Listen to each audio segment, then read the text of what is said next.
हाँ, तो हमने स्टार्ट किया था चैप्टर अपना सॉइल मैकेनिक्स में, सॉइल शेयर स्ट्रेंथ। ठीक है।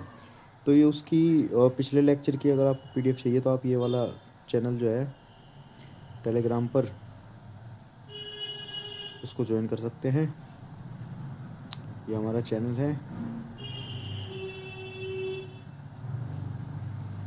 क्या हो गया? हाँ, तो इस बार कोड को आप स्कैन कर सकते हैं।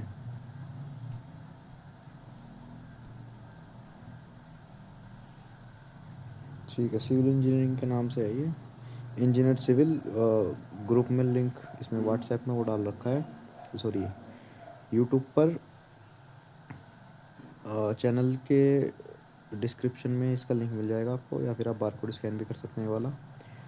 ठीक है। तो सोइल में हमने कहाँ तक पढ़ लिया था? सोइल का हमने पढ़ लिया था। ये वाली पीडीएफ की बात कर रहा हूँ मैं आपकी। ये वाली पीडीएफ कंप्यूटराइज पीडीएफ आपको मिल जाएगी वहाँ से। तो हमने कहाँ तक पढ़ लिया था? हमने क्या क्या पढ़ लिया था? सोइल शेयर स्ट्रेंथ जो है हमारी, सोइल शेयर स्ट्रेंथ जो है हमारी, वो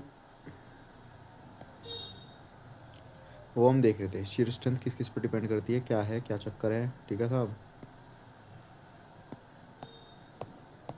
ठीक है जी।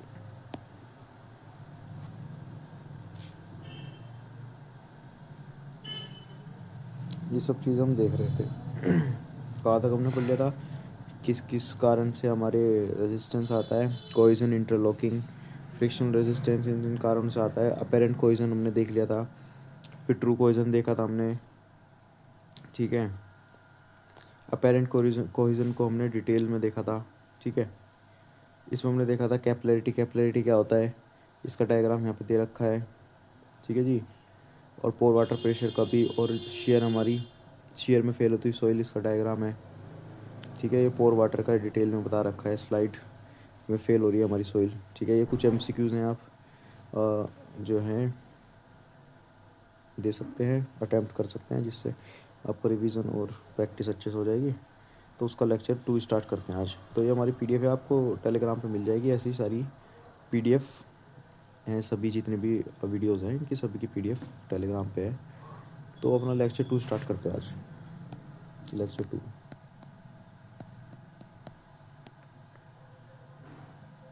इसका सॉइल शेयर स्ट्रेंथ का।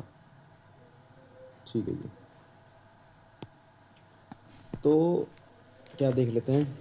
सॉइल की जो शेयर स्ट्रेंथ है डिफरेंट डिफरेंट सॉइल्स के लिए, सॉइल्स के लिए, shear strength of soil for different different soils.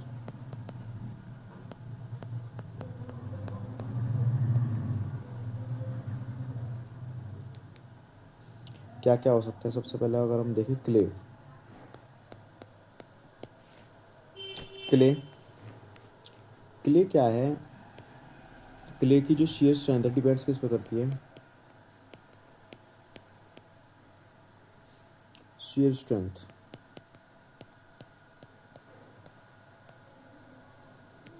Depends on कोइजन।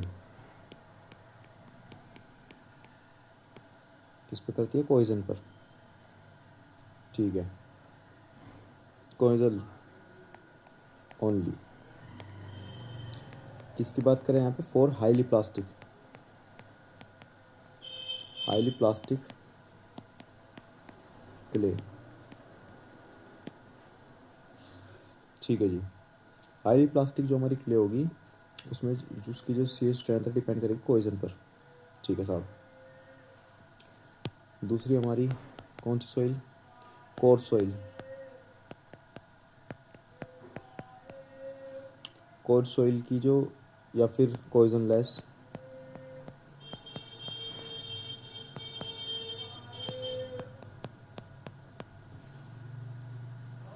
Course soil mostly cohesionless देखी जाती है। की शेयर स्ट्रेंथ किस पर डिपेंड करती है? इसकी जो हमारी शेयर स्ट्रेंथ है किस पर डिपेंड करती है? हमारे इंटरलॉकिंग पर। इंटरलॉकिंग बेसिकली क्या है? इंटरलॉकिंग जैसे कि जो हमारे पार्टिकल्स हैं सॉइल्स के, सोइल के पार्टिकल हैं वो एक जगह पर फंस गए हैं, तो फंस गए हैं तो एक जगह पर लॉक हो गए हैं वो, उनके बीच में कुछ, अब उनके बीच में अगर आप देखें कोई बॉन्ड नहीं है, नो कोहेजन बॉन्ड,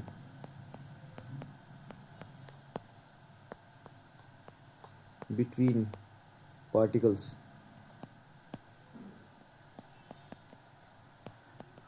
ऑफ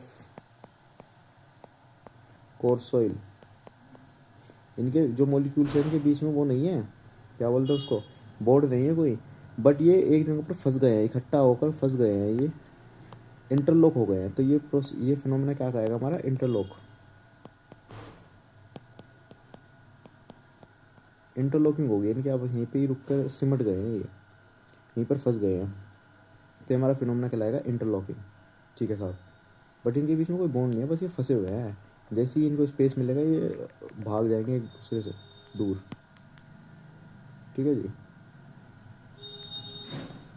जैसे कि आपकी सैंड को अगर एक कंटेनर बंद करके रखेंगे तो वो स्थिर रहेगी, बट जैसे ही आप उसको फैलाएंगे, मतलब सरफेस पर डालेंगे, वो फैल जाएगी पूरी।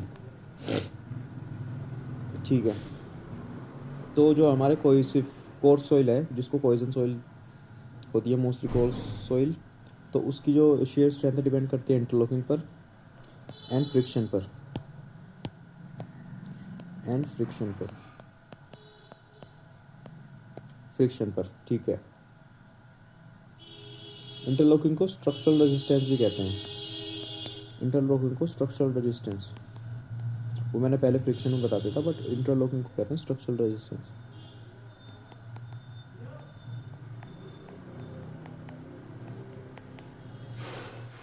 वैसे तो फ्रिक्शन का ही रूप है इंटरलॉकिंग। ठीक है, दूसरी हमारी हो जाती है fine soil shear strength। shear strength को हम टाउ से रिप्रेजेंट करते हैं, डिपेंड्स ऑन,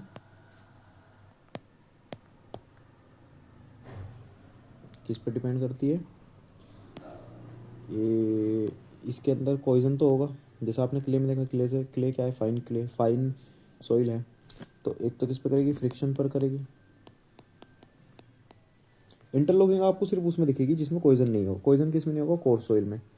ठीक है, तो कोर्स सॉइल में क्या होगा, कोइजन नहीं होगा, जैसे कि सैंड का एग्जांपल लेके चले, coarse soil, cohesionless soil, sand में कोइजन मतलब कोई चिपकाहट होती है, नहीं, आपस के कण आपस में मिल रहते हैं, नहीं, उनके अंदर क्या हो सकती है, इंटरलॉकिंग हो सकती है, अगर एक जगह पर फंस जाए तो कण आपस में इंटरलॉक हो सकते हैं।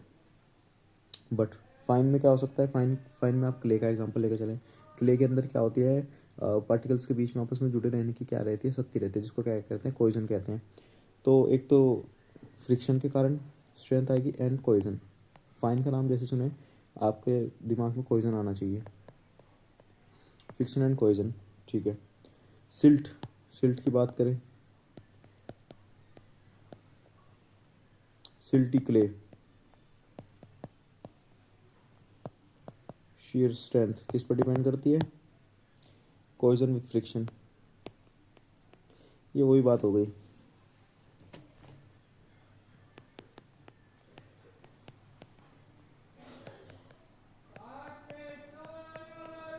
ऊपर वाला ही बात है, बस थोड़ा सा डिफरेंस है कि सिल्टी क्ले मतलब उसमें सिल्ट्स के पार्टिकल है क्ले के साथ, तो क्ले है तो कोइजन तो होगी, बट साथ ही साथ उसमें फ्रिक्शन भी होगी। एंड इसमें क्या है, फाइन क्ले में जो बात, फाइन सोइल में बात हो रही है फ्रिक्शन एंड कोइजन, फाइन में जो क्ले होगी हमारी उसमें हो जाएगा कोइजन, प्योरली कोइजन, बट अगर हमारी सिल्ट की बात करें तो उसमें फ्रिक्शन आप देख सकते हैं, और अगर क्ले के पार्टिकल्स में है तो कोइजन आ जाएगा। ठीक है, तो सिल्टी क्ले के जो पार्टिकल्स की बात हो रही है यहाँ पे, तो इसमें क्ले के पार्टिकल्स कोइजन देंगे, एंड द सिल्टी सॉइल जो हमारी होगी फ्रिक्शन देगी, तो इन कारण से हमारी शेयर स्ट्रेंथ बनती है इन सॉइल में। ठीक है,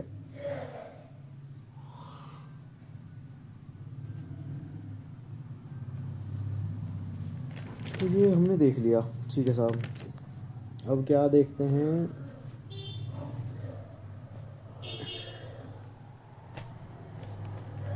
कॉलम थ्योरी देख लेते हैं। ठीक, कॉलम थ्योरी देख लेते हैं,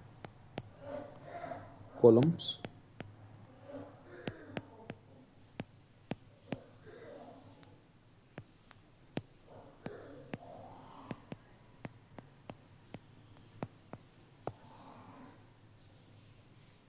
थ्योरी ऑफ रप्चर कहते हैं शायद इसको, ठीक है। तो कॉलम साहब ने क्या कहा कि जो हमारी शेयर स्ट्रेंथ है सॉइल की वो एक लीनियर फंक्शन है इफेक्टिव स्ट्रेस का। क्या मतलब, जो हमारी स्ट्रेस है, सॉरी स्ट्रेस नहीं, शेयर स्ट्रेंथ, जो हमारी शेयर स्ट्रेंथ है टाउ, है ना, शेयर स्ट्रेंथ है ऑफ सॉइल की इज ए लीनियर फंक्शन। देखिए linear function of effective stress का लीनियर फंक्शन है। इफेक्टिव स्ट्रेस क्या है हमारी, सिग्मा डैश फंक्शन, ठीक है। तो इक्वेशन क्या बनी, सॉरी टाउ नहीं, फाई वो sorry tau is equal to sigma dash is a function, sorry function of sigma dash. क्या बात है ये कि ये जो हमारी शेयर स्ट्रेंथ है हमारी सॉइल की टाउ, वो एक लीनियर फंक्शन है किसका, इफेक्टिव स्ट्रेस का, ठीक है। ये हमारा फॉर्मूला बन गया। तो वहीं पर हमारा जो सिग्मा डैश क्या है, इफेक्टिव स्ट्रेस, मैंने ऊपर भी बताया आपको, मैं पहले भी बताया तुझे, स्ट्रेस, ठीक है।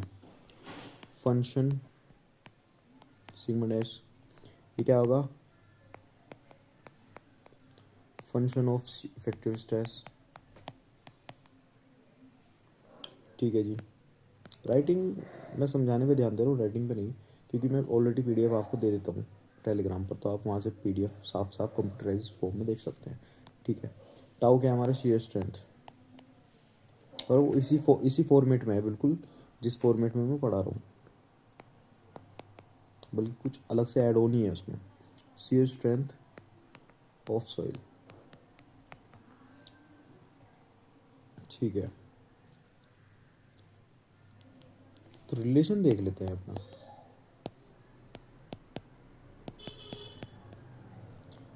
रिलेशन ऑफ शेयर स्ट्रेंथ,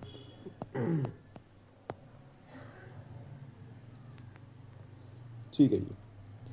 तो टाउ हमारा बराबर होता है, वैसे तो स्टैंडर्ड फॉर्मूला ऐसे लिखते हैं 10 5, बट हम इसको अलग तरीके से लिखेंगे, हम लिखेंगे इसको ऐसे, tau is equal to sigma dash 10 5 plus किसी, ऐसा लिखने से थोड़ा ज़्यादा आसान लगता है ये, मुझे तो ऐसा पसंद है लिखना, बाकी आपकी मन से। तो tau shear strength, sigma dash effective stress, 10 5 क्या है, एन प्लस सी, ये बताता हूँ आपको। फाई क्या है हमारा, फाई है हमारा angle of internal friction,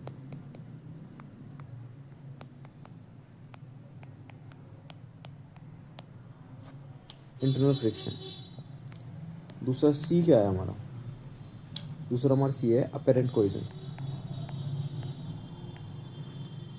apparent कोइजन की बात हो रही है यहाँ पे, ना कि ट्रू कोइजन की, ट्रू कोइजन अपेरेंट कोइजन, ठीक है। एंड ये क्या है, ये दोनों आपको पता ही है, एक इनहेरेंट प्रॉपर्टी है हमारी सॉइल की,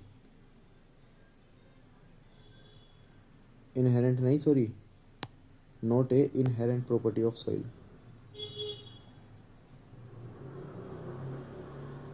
स्टार क्यों बन जाता है ये, चलो कोई नहीं, हम ऐसे ही मार्क कर देते हैं। ये क्या है हमारे,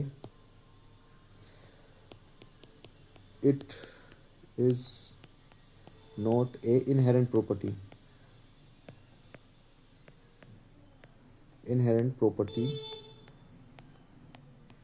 ऑफ सॉइल। सॉइल की मूल प्रॉपर्टी नहीं है, जो सॉइल हमारी लेकर पैदा होती है, ये एडिशनल है, अलग से आ जाती है, आ भी सकती है जा भी सकती है, ठीक है। हमारी मूल प्रॉपर्टी नहीं है हमारी सॉइल की, डीएनए में नहीं है हमारी सॉइल की, ठीक है जी। तो इस इक्वेशन से आपको एक इक्वेशन याद आएगी, क्योंकि मैंने आपको बोला था इसको आप ऐसे ना लिखे, ऐसे लिखे तो आपको ऐसे लिखने से एक इक्वेशन याद आएगी। इक्वेशन क्या है?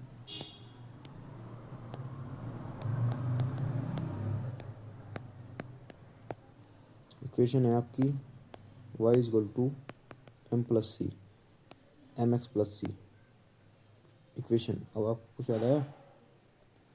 तो ये इक्वेशन आपने पढ़ी थी, तो इसमें हम इसको इससे रिलेट कर पा रहे हैं, sigma Y tan phi plus के सी, दोनों में सी आ गया, ठीक है जी। तो इस इक्वेशन में क्या होता था, ये जो हमारी वाई वाली इक्वेशन है, y is equal to m x plus c, इसमें हम एक डायग्राम बना देते इस टाइप का, ठीक है साहब। तो उससे रिलेट कर रहे हैं हम अपने इस शेयर स्ट्रेंथ को, ठीक है।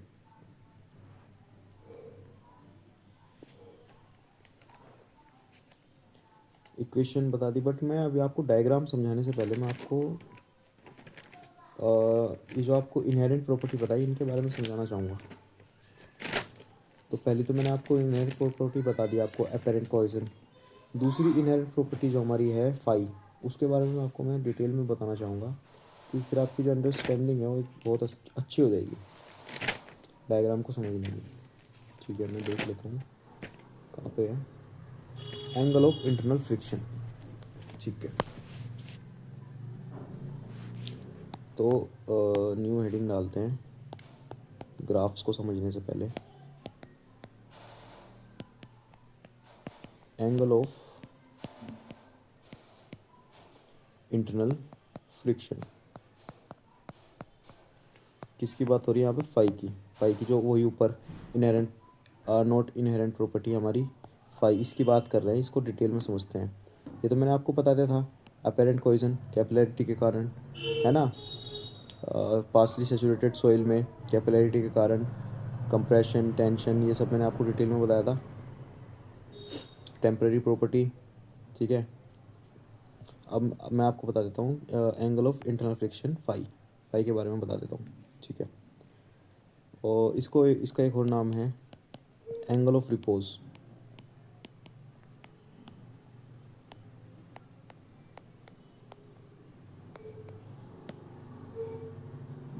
एंगल ऑफ रिपोज भी कहते हैं इसको, ठीक है।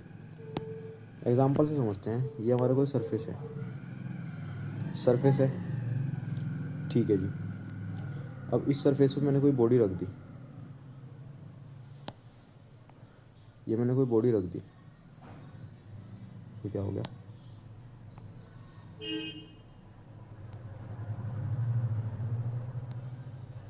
अरे यार छोड़ो, ये मैंने कोई बॉडी रख दी, ठीक है। इस पर मैंने कोई फोर्स लगाया एफ, ठीक है साहब। इसका सेल्फ वेट नीचे लगा हुआ है डब्लू, ठीक है। तो जो एफ वेट का जो विरोध करेगा हमारा, ये करेगा हमारा म्यू डब्लू, ठीक है जी। म्यू डब्लू ये क्या है? फ्रिक्शन, फ्रिक्शन कोफिशिएंट है, पता है इसके बारे में आपको, समझ लेते हैं। एफ क्या है, ये क्या है? ये तो हमने एक फोर्स लगाई, फोर्स लगाई। म्यू क्या है? म्यू है हमारा फ्रिक्शनल कोफिशिएंट, कोफिशिएंट,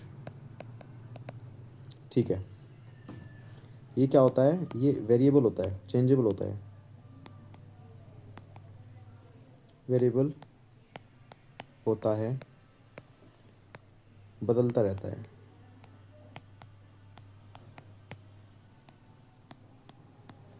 कांस्टेंट नहीं होता, वेरिएबल होता ही है, ठीक है सी।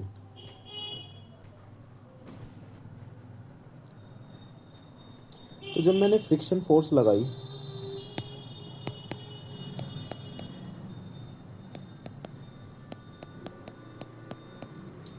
फ्रिक्शनल फोर्स लगाई जब मैंने एफ, ठीक है, अप्लाइड करी,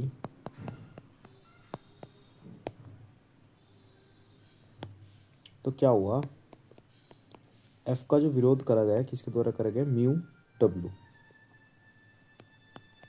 है ना। म्यू के कारण इसका विरोध करा गया और ये किस में रह गई, हमारी बॉडी स्टैटिक में रह गई, मूव नहीं हुई, स्टैटिक इक्विलिब्रियम में रही।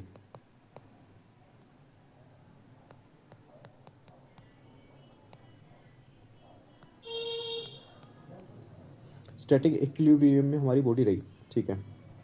मान लीजिए मैंने F1 फोर्स लगाया, उस पर जो हमारा μ1 और फ्रिक्शनल कोफिशिएंट डेवलप हुआ और सल्फेट, ठीक है। F2 लगाया, कोफिशिएंट फिर बदल गया, वेरिएबल चेंज हो रहा है ना, ये चेंज होता जा रहा है, कांस्टेंट नहीं है, चेंज होता जा रहा है, जितना फोर्स लगा रहा है उतना ही फ्रिक्शनल कोफिशिएंट बढ़ता जा रहा है, ठीक है।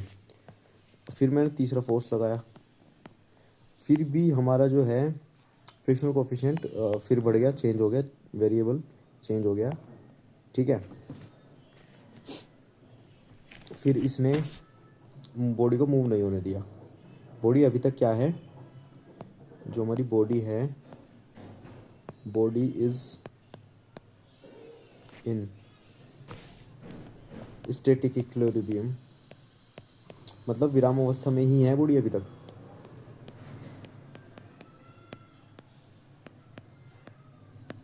बॉडी, बट ये हमारा बिल्कुल लास्ट पॉइंट हो गया, म्यू थर्ड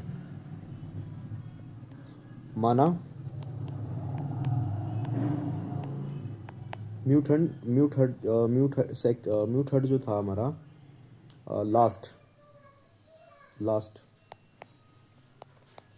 लास्ट लोड सहन या फिर रोकने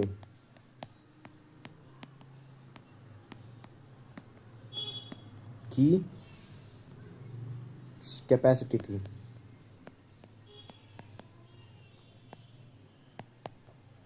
in the form of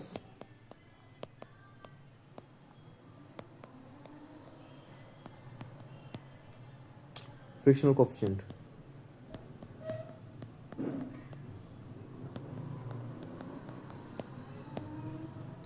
तो म्यू थर्ड को हम क्या कह देंगे, mu third is equal to mu limiting, limit हो गई ना।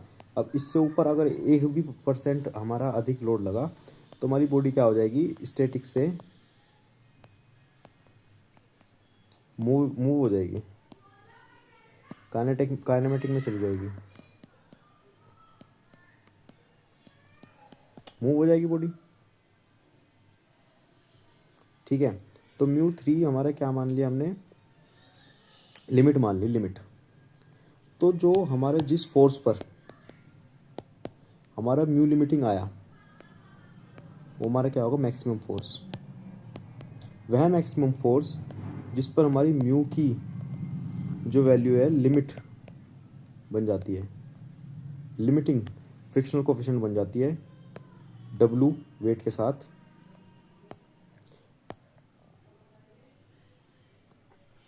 वो हमारा कहलाएगा लिमिटिंग फ्रिक्शनल कोफिशिएंट। अभी भी बॉडी हमारी क्या है, स्टैटिक में ही है, स्टैटिक इक्विलिब्रियम, स्टैटिक इक्विलिब्रियम में हमारी बॉडी अभी भी। बट अगर इससे 1% भी, 0.1% भी अगर हमने लोड बढ़ाया तो हमारी बॉडी क्या हो जाएगी, मूव हो जाएगी। ये जो बॉडी मैंने बनाई थी ना यहाँ पे, ये एफ मैक्स और इसका जो हमारा विरोध करा गया था, इसका जो हमारा विरोध करा किसने, म्यू डब्ल्यू ने, ये हमारा म्यू क्या है, लिमिटिंग है। अगर इससे ये हल्का सा भी और बढ़ा तो ये फिर हमारी बॉडी क्या हो जाएगी, यहाँ पहुँच जाएगी, बॉडी हमारी यहाँ पहुँच जाएगी, यहाँ पहुँच जाएगी बॉडी, ठीक है साहब। तो ये आप डायग्राम से समझ लीजिए। तो फ्रिक्शनल म्यू लिमिटिंग क्या है, एक लिमिट है, अगर इससे अधिक फोर्स और लगाया तो हमारी बॉडी क्या हो जाएगी, मूव हो जाएगी।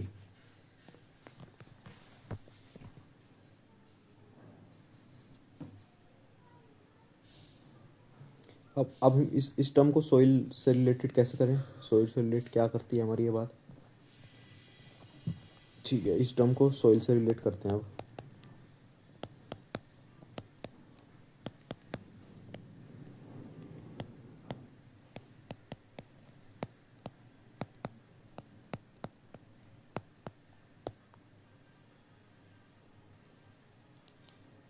ठीक है जी, तो म्यू लिमिटिंग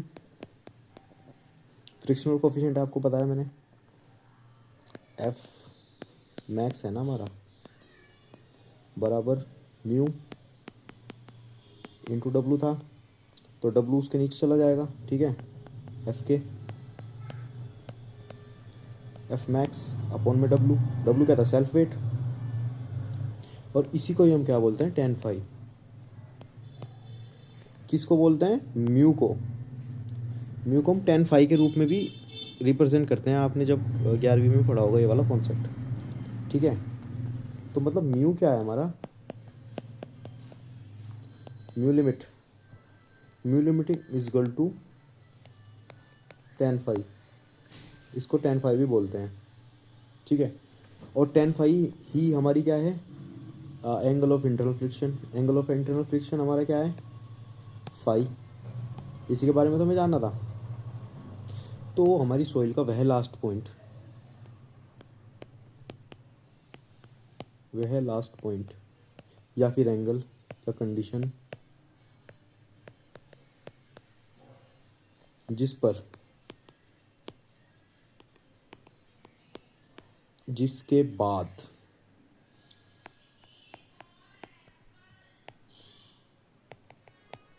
ज़रा सा भी अगर आपने जो है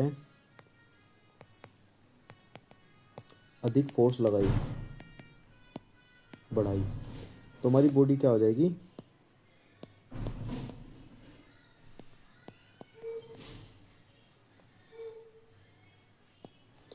बॉडी बिकम्स डिस्प्लेस्ड, डिस्प्लेस हो जाएगी,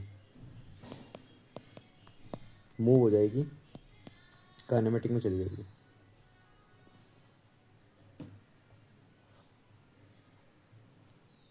अगर हम सॉइल के रिलेट में गए तो एफ मैक्स बढ़ा तो सॉइल कोलैप्स, फेल। ठीक है,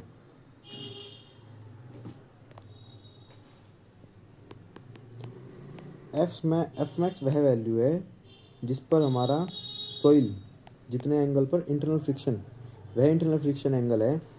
अगर इससे ज़्यादा भी बढ़ा हमारा ये, तो हमारी सॉइल क्या हो जाएगी, फेल हो जाएगी। ठीक है, वह मैक्सिमम इंटरनल फ्रिक्शनल एंगल है हमारा फाइव। ठीक है जी। तो इससे क्या हो जाएगा, एंगल और बढ़ेगा, तो पार्टिकल्स क्या हो जाएंगे, स्लाइड्स होने लगेंगे, और बॉडी जो हमारी सॉइल है कोलैप्स। ठीक है, तो हम फाई को एक और नाम दे सकते हैं, phi is equal to maximum angle of resistance.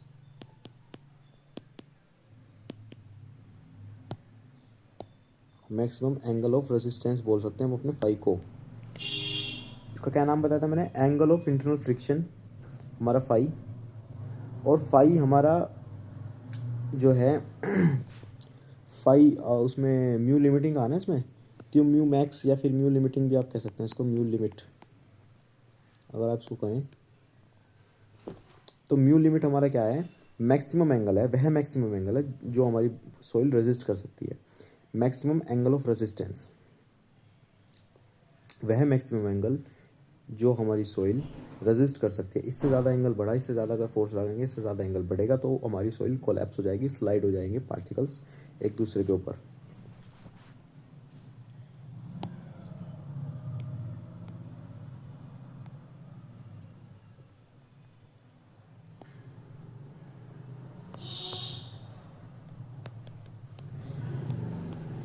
अगर एफ मैक्स और बढ़ा तो हमारा एंगल बढ़ जाएगा और सॉइल फेल हो जाएगी।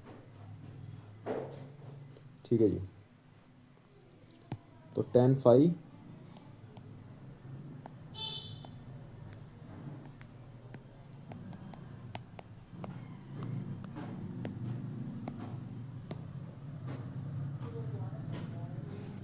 ठीक है जी। तो फाई क्या हो गया, फाई हमारा हो गया angle of internal friction. And phi limiting अगर हम कहें maximum angle of resistance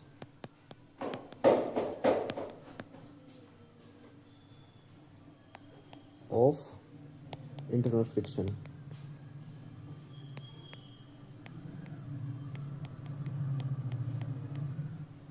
internal friction का वह मैक्सिमम एंगल जो हमारी सॉइल रेजिस्ट कर सकती है वो क्या है, फाई लिमिटिंग। और फाई जो हमारा सिंपल फाई है एंगल ऑफ इंटरनल फ्रिक्शन। ठीक है साहब। इसकी किताबी भाषा में अगर आपको बताऊं तो angle of internal friction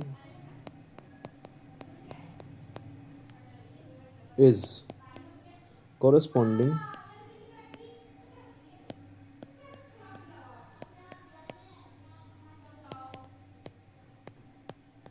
corresponding to maximum internal resistance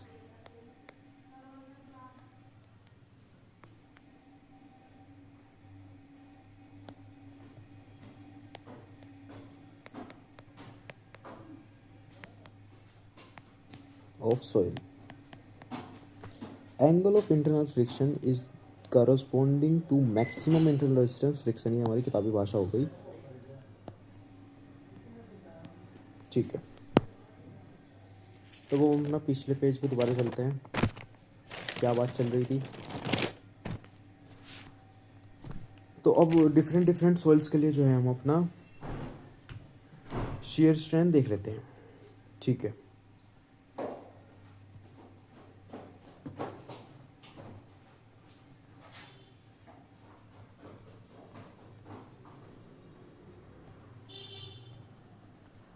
तो शेयर स्ट्रेंथ देख लेते हैं for different soils by the diagram.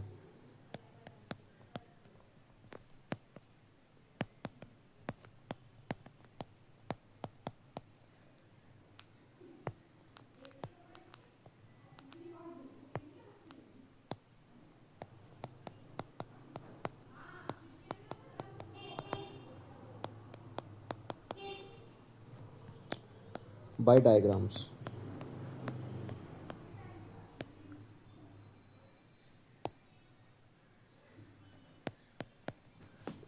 ठीक है जी।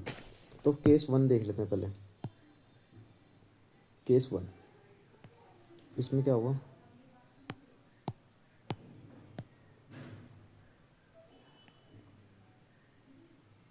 ठीक है जी।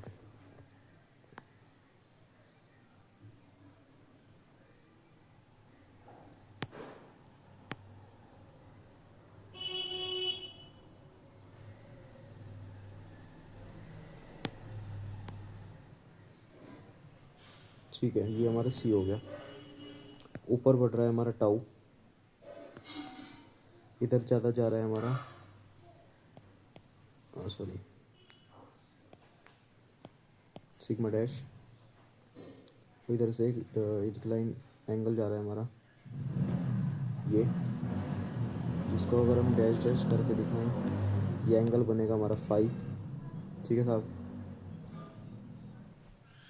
तो ये हमारा केस 1 है।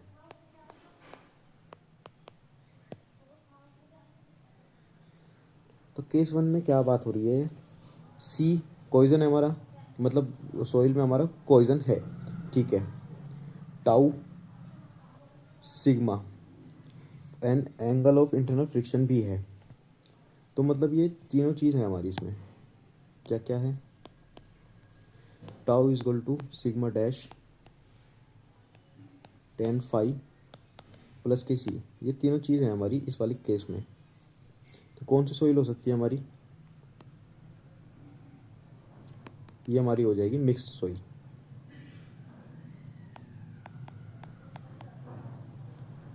सिल्टी या फिर मिक्स्ड सोइल हमारी हो सकती है ये,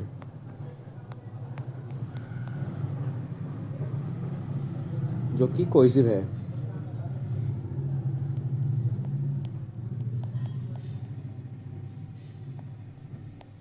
एंड जिसके पास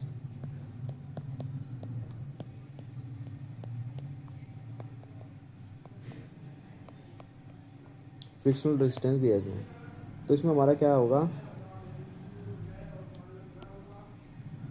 with change in drainage condition, जो कोइजन जो है हमारा कोइजन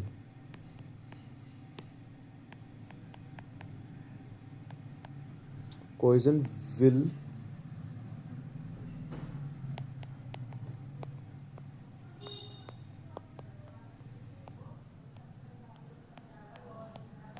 ड्रेनेज कंडीशन, क्योंकि सी जो है, सी हमारा क्या बताया था? अपेरेंट बताया था, अपेरेंट कोइजन बताया था, ट्रू कोइजन नहीं बताया था। और अपेरेंट जो है टेम्पररी है, टेम्पररी भी किस कारण से? बेसिकली माने तो वाटर के कारण से। वाटर चला जाएगा तो हमारा कोइजन भी चला जाएगा, अपेरेंट कोइजन भी चला जाएगा। ठीक है जी। तो कोइजन जा सकता है ड्रेनेज कंडीशन के अकॉर्डिंगली। तो हमारा C is equal to zero नहीं है एंड हमारा phi is equal to zero नहीं है। ये हमारी कंडीशन बनती है किसमें? मिक्स सिल्टी क्ले के लिए, जो कि कोइजिव है। ठीक है जी। ये आप कैसे समझा? क्योंकि सी की वैल्यू है इसमें, c is equal to not zero. Phi जो हमारा फाई है, फाई की वैल्यू भी है, phi is not equal to zero. Tau and stress सही है हमारे, तो तीनों चीज़ हमारी मिल रही है इसमें। तो मिक्स सॉइल है हमारी, मिक्स सिल्टी सॉइल। ठीक है, दूसरा केस देखते हैं।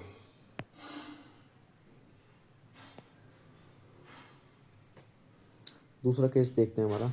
दूसरा केस हमारा ये ऐसे जा रही है बिल्कुल सीधी। ये हमारा सी है, ये हमारा टाउ है, ऊपर की तरफ बढ़ता हुआ ये हमारा सिग्मा डैश है, आगे की तरफ बढ़ता हुआ। ठीक है, ये बिल्कुल सीधी जा रही है। अब इससे आप क्या अंदाज़ा लगा पा रहे हैं? केस है हमारा सेकंड। इस पे आपको सी मिल रहा है, सी प्रेजेंट है। इसमें क्या है? Tau is equal to C strength क्या बनेगी हमारी सॉइल की? इसमें आपको सिग्मा मिल रहा है। यस, सिग्मा मिल रहा है मेरे को। सिग्मा के बाद स्टैंडर्ड फॉर्म क्या है हमारी इसकी, सिग्मा के उसकी फॉर्मूला की? कहाँ गई रबर? तो tau is equal to sigma dash tan phi plus के सी, ये हमारी स्टैंडर्ड फॉर्म है, स्टैंडर्ड फॉर्मूला है। टाउ मिल रहा है इसमें, हाँ जी। सिग्मा मिल रहा है जी, बट इसमें क्या आपको फाइव मिल रहा है? फाइव मिल रहा है कहीं पे? फाइव मिल रहा है कहीं पे आपको इसमें? नहीं, फाइव तो नहीं दिख रहा जी कहीं पे। ये तो एक कांस्टेंट लाइन जा रही है, बिल्कुल कांस्टेंट लाइन या स्ट्रेट लाइन है। वो क्या थी? एक इंक्लाइन लाइन जा रही थी, एंगल था ना इसमें। ये क्या थी? इंक्लाइन लाइन थी, इसमें एंगल थे फाई के रूप में। ठीक है, बट ये तो एक स्ट्रेट लाइन जा रही है ना, स्ट्रेट लाइन जा रही है बिल्कुल सीधी। इसमें एंगल किन दिख रहा है आपको? फाई दिख रहा है? नहीं दिख रहा। तो phi is equal to zero. तो हमारा क्या हो गया? Phi is equal to zero, और फाई के इंटू में था 10, फिर इंटू में फाई, तो both is equal to zero. तो सिग्मा भी ज़ीरो। तो phi is equal to c, sorry tau is equal to c हो जाएगा इसमें। ठीक है जी। इस कंडीशन में हमारा tau is equal to c हो जाएगा। अब मैंने आपको बताया सिर्फ कोइजन ही कोइजन है, कोइजन सी हमारा कोइजन है ना, कोइजन ही कोइजन है। तो हमारी कौन सी सोइल बनेगी? कोइजिव सोइल कौन सी हमारी? कोइजिव सोइल की कंडीशन है। कोइजिव सोइल कौन सी है हमारी, बताइए? हाईली प्लास्टिक बताया था मैंने आपको, हाईली प्लास्टिक क्ले, या फिर प्योर क्ले भी आप इसको कह सकते हैं। प्योर क्ले है ये हमारी, ठीक है। और इसमें जो है चेंज नहीं होगा,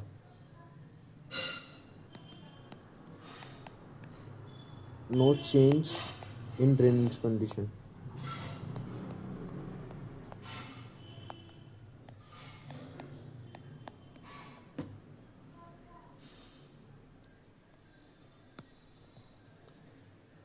कोई चेंज नहीं होगा हमारे ड्रेनेज कंडीशन में। ये क्या है हमारी, अनड्रेन्ड है, अनड्रेन्ड प्लास्टिक, इसका पानी नहीं सुखाया गया, क्ले है ये।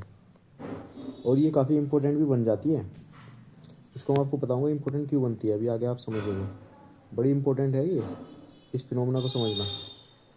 अनड्रेन्ड प्लास्टिक क्ले, ये काफ़ी इंपॉर्टेंट है। कैसे, आपने एक चीज़ का ध्यान दिया, इसमें जो हमारा रेजिस्टिंग शेयर स्ट्रेंथ को स्ट्रेंथन करने वाले जो हमारे कंपोनेंट्स है सी एंड फाई, जिसमें से फाई हमारा अब्सेंस है, ठीक है जी। फाई हमारा क्या है, अब्सेंस है। सी ही ऑलरेडी प्रेजेंट है, और सी क्या है हमारा, अपेरेंट कोइजन है। अपेरेंट कोइजन ऐसा है, दल बदलू इंसान है। क्या है, दल बदलू इंसान, ये कभी भी आ सकता है, कभी भी जा सकता है। अभी तो हम देख रहे हैं no change in drainage condition, अगर ड्रेनेज कंडीशन में चेंज नहीं होता बट, और ये है अनड्रेन्ड प्लास्टिक, अनड्रेन्ड प्लास्टिक जो है कंडीशन है फिलहाल अभी तक। बट अगर ये पानी सूख गया या कहीं पर चला गया तो हमारी जो शियर स्ट्रेंथ को स्ट्रेंथन करने वाले कंपोनेंट्स है सी एंड फाई, फाई तो ऑलरेडी नहीं है, फाई सी भी चला गया तो हमारी सोइल क्या हो जाएगी, कोलैप्स हो जाएगी, फेल हो जाएगी सडनली। क्यों, क्योंकि जो सी है अपेरेंट कोइजन, वो दल बदलू इंसान है। पानी जाएगा, सी भी जाएगा, और हमारी शेयर स्ट्रेंथ सिर्फ सी पर डिपेंड कर रही थी फॉर दिस केस, तो हमारी जो सॉइल है कोलैप्स कर जाएगी।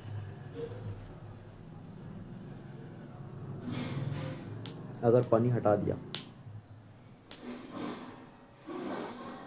ठीक है साहब। चलो अगला केस देखते हैं।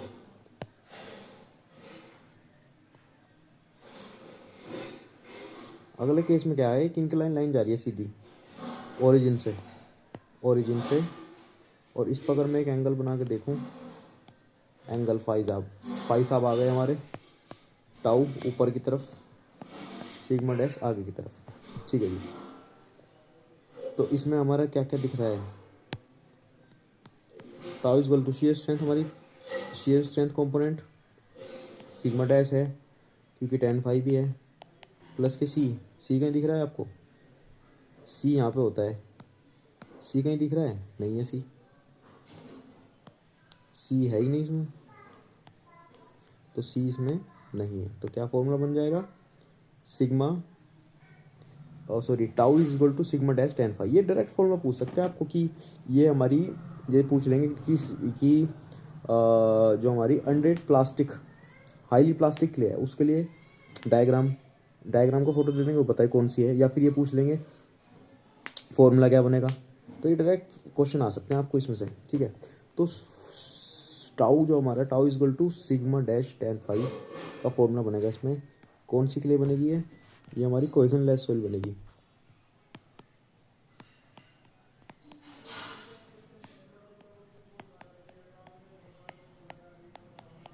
कोहेजन लेस सॉइल कौन सी, कोर सॉइल देखी जाती है मोस्टली, सैंड मान लेते हैं, सैंडी सॉइल है हमारी, ठीक है जी। और इसमें c is equal to zero, ऊपर मैंने बताया नहीं आपको, ऐसे अलग से लिखते हैं, c is equal to not is equal to zero and phi is equal to zero. इसकी ये कंडीशन है, केस सेकंड की, केस थर्ड की, ये देखो बता रहा हूँ मैं आपको।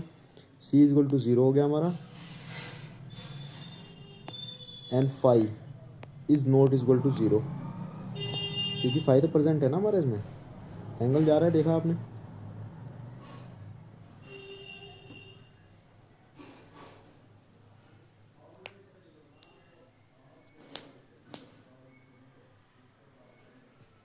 और ये क्या है, ड्रेन्ड है, ये ड्रेन्ड सॉइल, पानी नहीं है ना इसमें।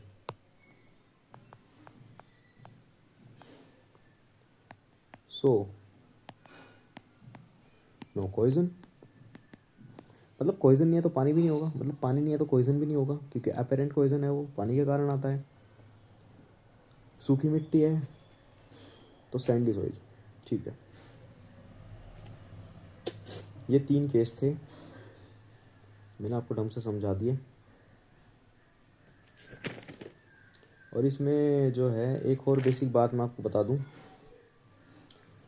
जो हमारा ये डायग्राम है ना, ये जो डायग्राम है,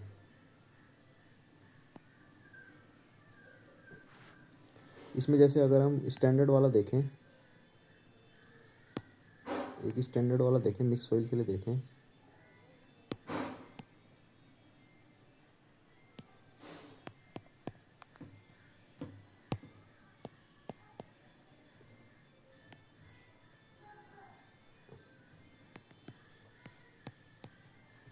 तो ये जो लाइन जा रही है ना, इंक्लाइन लाइन, ये इंक्लाइन लाइन एक रूप से एक, इसका एक अलग ही नाम है, इसका नाम है शियर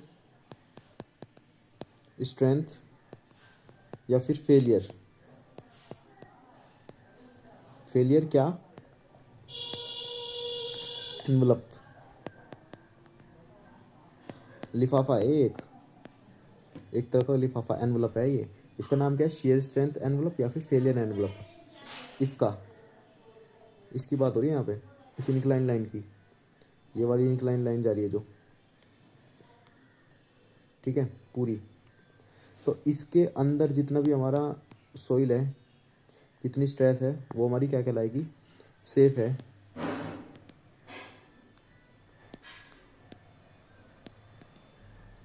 बट इसके बाहर जो भी सोइल है, जो भी स्ट्रेस जाएगा, वो हमारा कहेगा फेल हो जाएगी हमारी सोइल। तो as a shear strength envelope या फिर फेलियर एनवलप क्या है, इसके अंदर जितनी भी स्ट्रेस सोइल, इसके अंदर स्ट्रेस सोइल को फेल नहीं करेगा, बट स्ट्रेस इसके बाहर जाने से सोइल हमारी फेल हो सकती है, हो जाएगी। Shear strength envelope, shear strength की अधिकतम सीमा, limit of shear strength, shear envelope है क्या,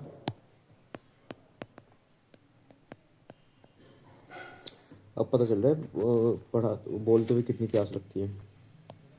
शियर स्ट्रेंथ एनवलप, जिसको फेलियर एनवलप भी कहते हैं। फेलियर एनवलप हमारा क्या है, limiting shear strength, tau limited,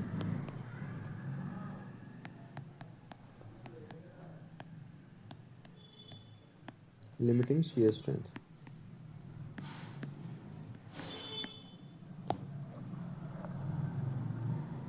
ठीक है जी, तो आज के लिए इतना ही, यहीं तक रखते हैं। आगे शियर स्ट्रेंथ एनवलप को, फेलियर एनवलप को ढंग से समझेंगे। तो आपको धन्यवाद, आप इतनी लंबी वीडियो में आगे तक पहुंच पाए। बताइए आपको